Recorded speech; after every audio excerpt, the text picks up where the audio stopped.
So we have Rachel Richardson. Now that's an easy name. Rachel Richardson is a workforce development strategist, social impact practitioner, and community advocate advancing equity, reentry employment, and economic mobility. With over a decade of experience across human services, entrepreneurship, and community leadership, she designs workforce systems that value lived experience as talent. Her work supports youth, justice-involved individuals, and underserved communities through trauma-informed, community-based solutions. A recognized leader, award recipient, co-author of Faith Is, a national speaker, Rachel is committed to creating lasting change, one life, one job, and one opportunity at a time. Let's welcome Rachel Richardson. Thank you. I am so grateful to be going behind Michelle, because what I talk about today is how our lived experience, our life experience, is our best work experience. And we've been able to hear from a lot of people in here, all their credentials, and they've worked with great people, and they've done this in business and in management and in legacy building and in team building. But at the end of the day, it's people like Michelle who won 2 awards last year. So I'm grateful to God that I get to come behind somebody like her, but because it gives me the credentials that I felt I needed when I signed up to come here. So I just am reminded that God directed me here. So thank you for your story, Michelle. I appreciate you. And you have made me more confident to step up to this mic than I have been all since I've been here, girl. So thank you. So at the end of the day, my name is Rachel Richardson, and I am exactly that. I'm an executive assistant for La Hoste Beauty. We have 1,100 different Walmarts that we have our products on in over 35 states. We have a brick and mortar store right about 5 minutes away from the Las Vegas Strip. And it is a beauty brand that is just growing and growing and growing. It is called La Hoste Beauty. They were brought from Detroit down to Las Vegas by way of Mike Pence and them in the Walmart brand. And so it's a big deal. I believe God brought them right down there just for me and the women that I work with. So again, my name is Rachel. And I feel like Allie because I haven't used one of these things either. There we go. Perfect. This is how you can contact me. Again, your past does not qualify your future. I have written a book. It is called Beautiful. I do have a couple of copies with me. And it will go into detail more about what I've done and what I've been through. Okay, there's my book. So as you can see right there, a woman indicted, charged with the murder and the death of her uncle. So in 1998, I shot a gun in the air. The bullet ricocheted off the sign and it accidentally killed my uncle. And in that situation, I had just turned 21 years old. It was 5 days before my daughter's 5th birthday. And I ended up being convicted by a jury of second-degree murder with the use of a deadly weapon. That conviction was later overturned. However, just the struggle of trying to get it overturned, just being in a situation I had never been in, I was a good girl. I came from a rough background, but I was a good girl. And so to go through something like that my family knew was a complete accident, they still loved me, they forgave me, but I could not forgive me because I took away the only man that had bought my baby's diapers and never asked me for anything in return. The only man who came to defend me and my children and didn't put me on a track or a stripper pole in order to be defended, and I took his life. So there was something in me that could not forgive me. So though I stepped out of a physical prison, the mental prison that I was in lasted way longer than the physical prison did. And so that is a lot of what my book indicates, the fact that how God took my brokenness and made it beautiful, because now I'm able to go into the prisons and I'm able to speak to the women and I remind them that let me be your example. I too was convicted, but if God did it for me, he can do it for you. It wasn't until I got free in my mind, thank you. It wasn't until I got free in my mind that God allowed me to get free from a jail cell. Because while I was in jail and I knew it was an accident, I kept saying, I'm going home. As soon as I go to trial, I'm going home. All the evidence says it's an accident. But God said, you're not going home until you get free in your mind first. Because I know what you're about to face when you get to go home. You're going to be under such condemnation and such guilt. You're going to drive yourself to drugs and alcohol and eventually to suicide. Because as you'll read in my book, God found me at a car wash. I was going to pick up 400 ecstasy pills to end my whole life. I didn't have no get back. So when it was all said and done, God knew I was going to go through this. So I had to be free on the inside before he let me free on the outside. So when that conviction was overturned, that's when all hell broke loose. I stepped out of a physical prison into a mental prison that I had never had to deal with before. And so everything that I despised at one time, my mother was a drug addict, I swore I would never be, I became one. My mother was an alcoholic, I swore I would never be, I became one.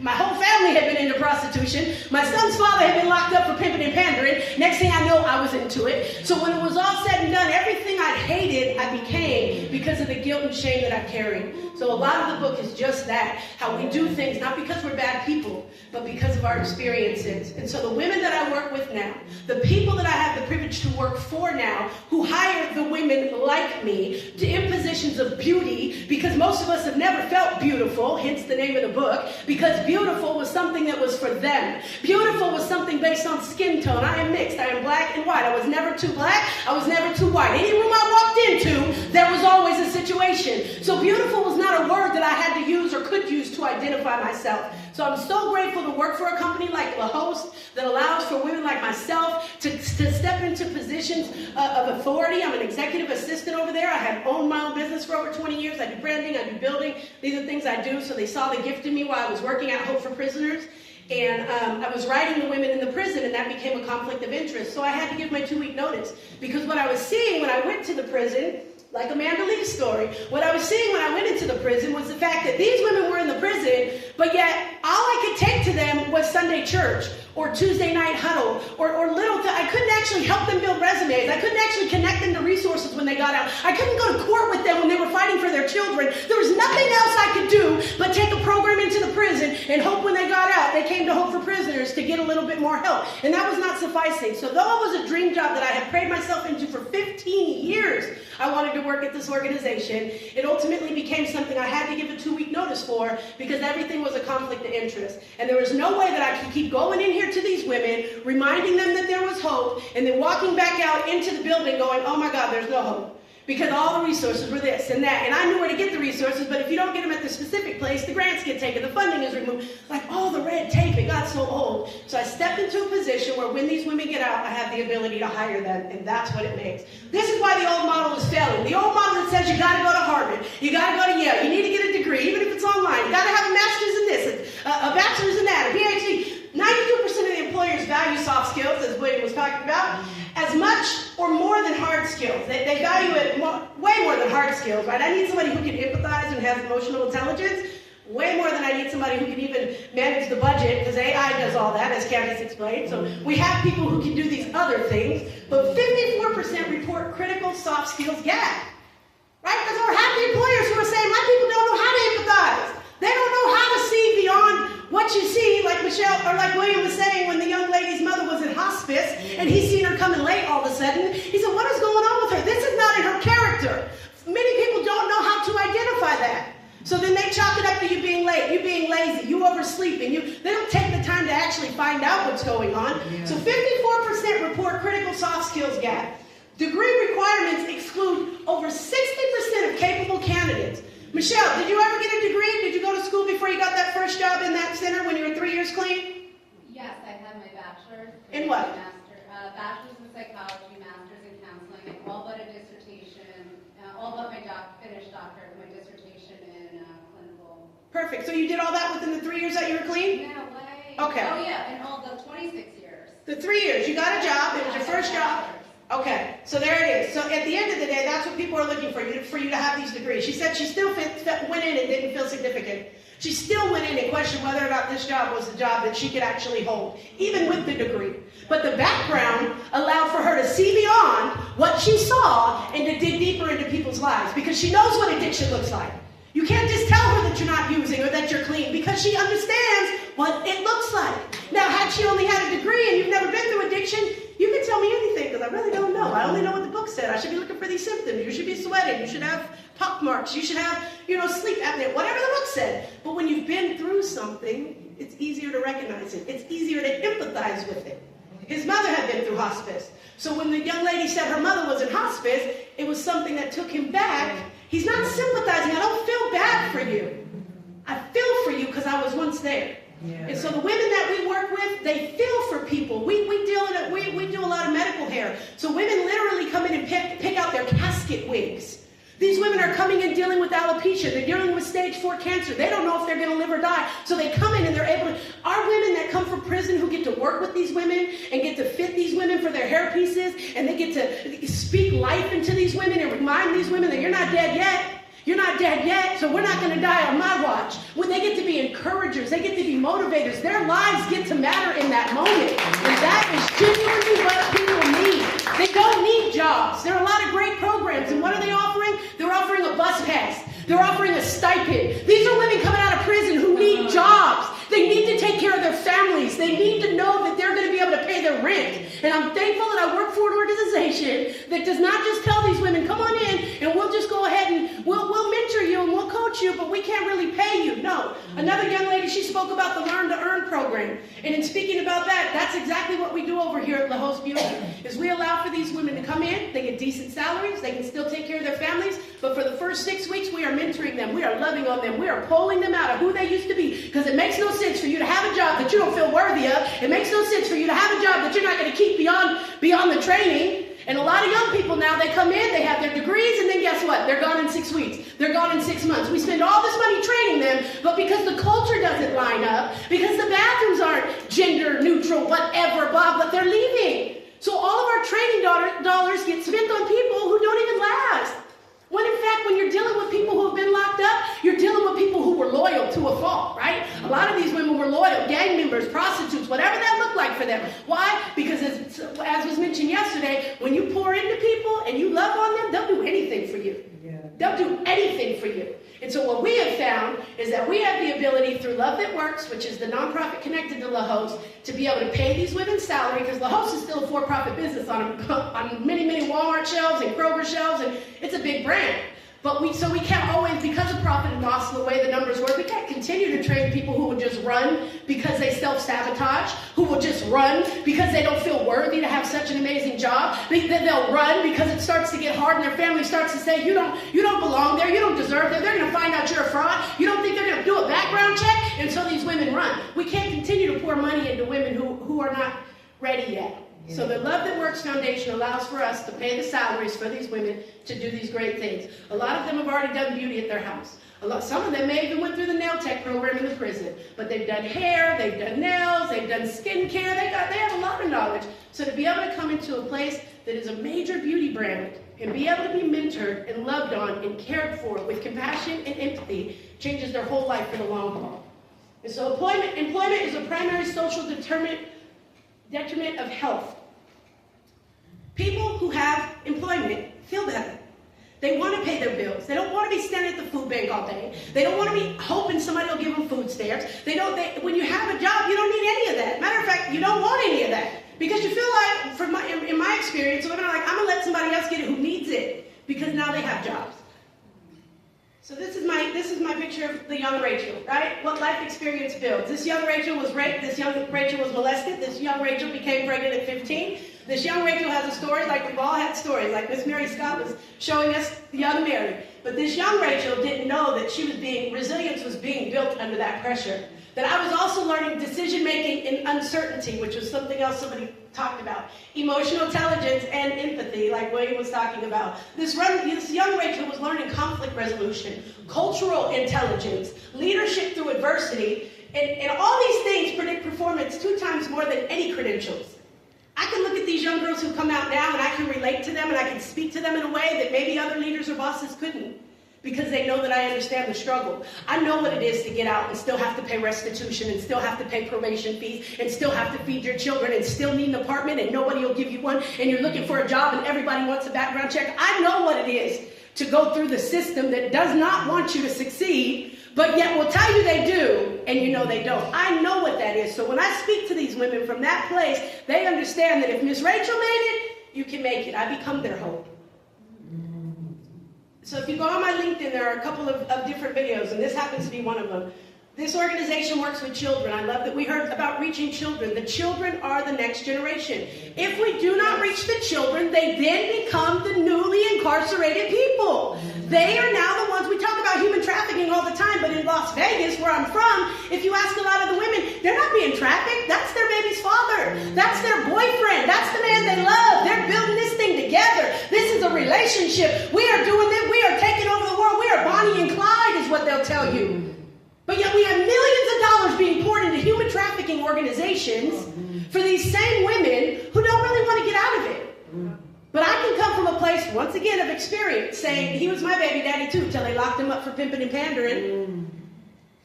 And it's like, oh, Miss Rachel, you can't just pull the wool over my eyes. I hear your heart. I see what you're speaking, but I hear your heart. And your heart says, if I had a decent job that really could pay my bills, I wouldn't do this mess. You think I like selling my soul to some man who don't want nothing to do with me? You think I want to get out here and be an example to my daughter one day and tell her, do as I say, not as I do? No. Miss Rachel knows, because Miss Rachel's been there. And so I'm able to look at these women different, and they appreciate that. So this is how we reach young people in the neighborhood. We go into the worst neighborhoods and we start community programs so that these young people do not become locked up. Because if we do not reach them, we're just spinning our wheels trying to reach formerly incarcerated people, because these will be the next incarcerated people. This is another young man. This is Arthur Smith. His father was in jail for murder. His mother was in jail for drugs. This young man is the brother of my daughter, who I got pregnant with at 15. That gentleman had 12 children by 9 different women. So when this young man had nowhere to go, he came to our home, and he felt accomplished. Now this young man is a father. He is working. He's not been to prison. He broke the cycle because he came in contact with somebody. Exactly. He came in contact with somebody who believed in him when a system didn't. Because all the system said is, well, you are now a statistic. If your parents were incarcerated, you're 92% to be incarcerated. They gave him all the numbers, all the reasons why he would end up just like his father or mother. And I gave him one reason why he wouldn't, myself. And he was able to look at me and say, you know what, Rachel, if you can do it and you believe in me, I believe in me. And what I felt accomplished is what Arthur said. He's now a grown man with children. Amen. This was me when I first, 15 years ago. I had manifested myself into Hope for Prisoners, but I did a little video as I volunteered for them. They didn't hire me yet, and this is a prisoner reintegration program. And they couldn't hire me because I had a manslaughter, right? When you have certain crimes, right? I took a life. There's certain liabilities with insurance, with other things. I didn't know all this, but there's things that you just can't do. So for 15 years, I volunteered for this organization until I finally became one of their workforce development specialists. And that was after I did all the workforce development for the city, the state, the county. You know, I did a whole lot of other stuff, and then they could justify me going into Hope for Prisoners to work. But in this video, it talks about why the formerly incarcerated need to mentor those that are incarcerated, because we've already had to go through the jungle. We've already had to go through the denial of housing. We've already had to go through the denial of getting our kids, a custody of our kids, or visitation with our kids. We've had to go through all that, trying to prove ourselves over and over and over again. So when that next young lady gets out, I know how to walk her through that. I know how to stay with her through it. I know how to encourage her through it. Because like David, I had to encourage myself. Nobody was there to encourage me. So I become somebody who can now encourage her. And one of my young ladies, she just got her son back about 2-3 weeks ago. Sent me pictures. She got her welding license. Sent me pictures in her welding gear. Like, when you really come from a place of leadership with these women, I don't need to be their boss. I don't need to be their boss to lead them, to guide them, to direct them, to correct them, to love them, to mentor them, just to be their friend. We all need somebody who just knows what you're going through. And that's what we have the privilege of doing. So that's what that video is. And this is the program. This is why I had to leave Hope for Prisoners. I had manifested myself into it, but when it all came down to it, I really couldn't help the women like I wanted to, because everything I did was a conflict of interest. So I had to go ahead and give my 2-week notice, and I had to trust God. God now took me to a new job where I'm able to hire these women. Instead of just encouraging them to go get good jobs, I get to give them good jobs now. And this is the whole studio. Will this video play by chance? Do you know? Because I don't know. But this is the actual video. So Fox 5 was just out, and they did a video on the owners. Okay, so this is a video that's from Fox 5, and what she talks about is how she's able to help domestic violence survivors. These women who have been drugged through the mud and through the dirt, who don't feel, you know, because our hair is our crown. Some people say, well, it's just a hair store, it's just a wig store. No, it's a crown store. And every time we touch people's heads, we're praying for them. We're anointing them. We're reminding them, you are fearfully and wonderfully made. You are not an accident. You are not a mistake. God has a plan for you, and He brought you to this wig store to get that plan restored. So this is not a game to these people right here at the host. They have become a game changer, and I know God brought them away from Detroit just so that I could work for this place and be able to bring other women into it. So it's amazing. And through them, the community cause, they believe that every business you have should always be connected to a community cause. And so our community cause is Love That Works. Love That Works pays the salary for these women to come into the beauty industry, and then stepping into purpose is the entrepreneurship part. So you are able not only just to come into the beauty industry, but now you have a chance to wholesale those the same extensions. You can wholesale braids. You can wholesale these hair equipment that you're already doing. Your family's already braiding hair. You're already buying this stuff. stuff, but now you get to sell it, you get to make a profit, you get commission, you're making really good money so you can really take care of yourselves, and it's an amazing, amazing opportunity. So that's the community class. Again, best practices without a degree, skill-based hiring, paid apprenticeships, peer leadership roles, mentorship over gatekeeping. We're not asking to take these jobs that are so highly sought after, and I'm the executive assistant now, but I came in as a sales rep, right? I came in as somebody who was coming in, stepping into my own purpose. Now I'm the executive assistant about to be the COO. So there's a difference, but when they gave me my opportunity, that's all I needed was one opportunity. And because they gave it to me, I was able to step into the rest of the program, the rest of the greatness.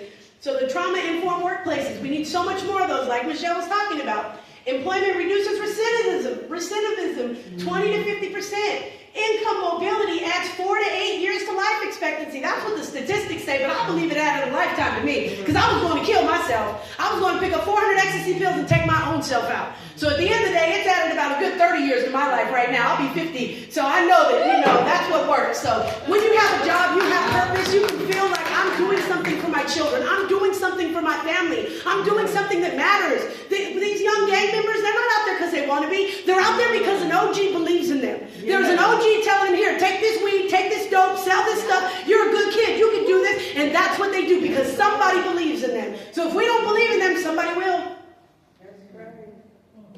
So this is my call to action to you. I want you to redefine experience. Whatever you've been through, I've heard a lot of good speeches, a lot of keynotes, but there are some things we've been through that we just don't admit, right? Because now we got the stage, we have a little platform, we don't want to tell everybody our business. Well, the truth is, some people need to know your business because it's knowing that business, just like Michelle was talking about, that's going to keep people interested in what you have to say. Because yes, we can hear your 7 steps to this and your 5 steps to that and your 3 steps to this, but I want to know how you got to those steps. What was the driving factor? Oh, the fact that you were raped? The fact that you were a drug addict? The fact that you were homeless? Those are the type of things that we need to be identified and be real about. We need to promote lived wisdom. Knowledge is one thing, that comes from a book, but wisdom is when you've lived that knowledge out. Right? We need to fund those pathways. I came here today with an assignment, right? It took me about 10 grand to get here, but I came here because I wanted a collective audience to raise about 10 grand more to put back into Love That Works so we can continue to fund the salaries for these women. We need to measure the impact. I got stories all day long, but we need to be able to measure it within ourselves. We don't need the data to tell us it's working. We need to be able to look around like Michelle does and see people around us that have come out because of us, and we know it's working. Life experience is not a deficit, it is an asset. This is my legacy, that's my family. The blonde-haired, blue-eyed Dutch lady is my mother, and those are all my children and my grandchildren now. But this is the bottom line. What we recognize determines who rises. Because when we don't give them the position, somebody else will. It just won't be the position that they can actually grow in like they could with us. What we value determines who leads. We need to put people in leadership who have life experience because we need to value that they survived. They made it through things that we could never, some of them made it through stuff you could never make it through. Some of them have been locked up in closets, drugged down railways, things you could never make it through. They made it through, they lived through it. Oh, God. And we have to honor, what we honor determines the future. We need to honor the fact that they lived through it. Let history record that we choose people over pedigree, purpose over paper, and lived wisdom over limitations. I respect somebody who comes and tells me the truth. Miss Rachel, I'm struggling because I have not ever had anybody really genuinely care about me and my position and my job, and I don't really know how to feel about that, as opposed to somebody who just doesn't show up anymore. Somebody who just doesn't call in, no call, no show, job abandonment. Now I got to go to your house, knock on your door, do a drive-by and see what's going on like Mr. William was talking about. Because at the end of the day, we don't run from good things unless we're afraid of them. So again, my name is Rachel. This is exactly how you're able to get a hold of me. I do have a couple copies of my book. When it's all said and done, I just come to drop the mic on this. We are not what we have done. The things that we have done only have led us to who we are and who we are to become. So when you look at people now, I pray you look at them totally different, because I'm sure not too many people in here knew that your girl was once convicted of murder. But I know God ultimately said, you're going to do one of two things. You're going to get on a platform and speak about this, or I'm going to send you back to a prison to speak about it. I'd rather be here speaking to you about it than back there. So God bless you guys. I appreciate your attention.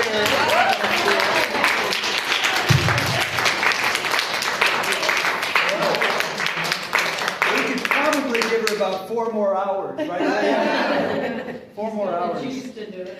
Yeah. I'm tired watching it. So great job. Any questions? I do. Given your background, you really kind of keyed in when we were talking about how your subconscious mind programming, that's what we were talking about at lunch, either drives your life one way or the other. Like you took your lemons and made lemonade, whereas other people in your family kind of perpetuated the negative cycle. What was the thing for you that made you break that cycle? With all of what you had gone through. God. Ultimately, I was going to pick up ecstasy pills and a car wash for Victory Outreach, which is a bunch of ex-gang members, drug addicts, and prostitutes. They were doing a car wash. And when I pulled up to that car wash, they didn't know I was trying to call my connect. I wasn't trying to be bothered. But they said, there's no pit that you are so far down into, God's hand cannot pull you out. And the man had a teardrop tattoo, so that usually means you've taken a life. Right. So I knew right then and there, he knew exactly what I was going through. Nobody else could say that. And I knew God reached me in that moment because of that teardrop. So that's exactly what it was, my relationship with God. A lot of people can't let it go, but once I realized that the blood had already paid for everything I did, and I was set free to tell my story, it changed my whole life. And doing this ministry like Victory Outreach, there's a lot of people who got a lot different story than I got, but it's still the same premise, so it was God. Wow, I love it. I love your energy. I love your story. It's wow. The thing that keeps repeating, and there are patterns, systemic patterns, and it starts like, why are there drugs in schools? Why are they selling drugs to our kids? Why alcohol? Why is that available? There is a system behind it. 100%. But There I is will an say this. absolutely system behind it. And it's time that we rise and that we protect our children. Now, whatever is happening now, it's coming to the surface, and we are living through apocalyptic times. It's apocalyptic, and this word is a great word because it shows the darkness, and the light goes through. And now it is really time that brave women like you, like Michelle, like we here, we build local communities and we thrive. And also, we need also money, also the knowledge about money, because the money system that has been established is doing us wrong and is keeping us poor. And there are different systems as well. And this educational, we really have to be educational. It's not only about having a job, it's even more. We need to be literally money educational, that we build generational wealth and stop these patterns and stop selling our kids, raping them, and whatever this mean stuff is going on. So this is really, thank you very much for that, and it shows me again, there are patterns, there are repeating patterns, and we are all survivors of that, and we found a way to thrive. But this has to stop. It has to stop worldwide. And I have found in my experience really working with the angry. children, see, that's just it. I can't change the system. I can't change the school system. I can't change the judicial system. But for every kid and for every person that changes, the system then changes for them. The drugs will still be there, but the kids will say no. The opportunity to do a crime will still be there, but those grown people will say no. That system will die. We have to build new systems. Agreed, 100%, but it starts on an individual basis, 100%. And the more that we don't get angry about it, but that we get even with it, and we go back and snatch those children, snatch those people, well, guess what? The system is forced to change, because now they don't, just like reaching the young people, you can't keep the prisons open if nobody's going to them. It will dry out. I believe God it will. He didn't call me here for nothing. Yes. Yeah. And then you, go ahead. You will. My biggest cheerleader in the building. I just want to interject on what she said. We need to teach our children not to listen to the voice of the enemy.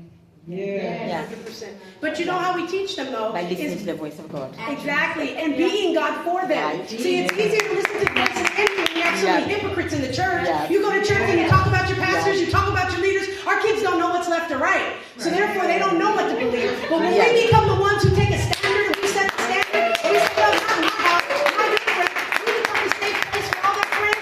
And guess what? They come on in. Now they're coming. When they're being molested, they're being invited to a a gang, they're coming to your house. They're saying, Miss Rachel, these people, because now you become a safe place for them. And we could be a pew warmer or we want it, whether we show it. Absolutely. Absolutely. Change. And that's how it shapes the next generation, is by being Jesus with skin on, is what I always say. That's right. Somebody has to put their hands and feet. Somebody's got to do it. Why not us? We have time for one more. You had a question? I love your energy, Rachel. I think you should consider a YouTube channel. Yes, that's I would follow you, and I also wanted to ask you, what is the way we nominate the best speakers? I would love to nominate you. I'm not sure. Dr. Prasad is here, so we'll be able to ask him. So. So I was really hoping it was going to be you, but I don't mind losing it. All right. Now you get your awards, although you've got, I don't know how many hundreds of awards already from the people's lives you've changed. That's the award. This is my This is my first award I had to pay a lot of money for, though. I'm telling you all that. Yeah, it's pure plastic gold. That's okay. I'll take it. So, I dropped the mic. No.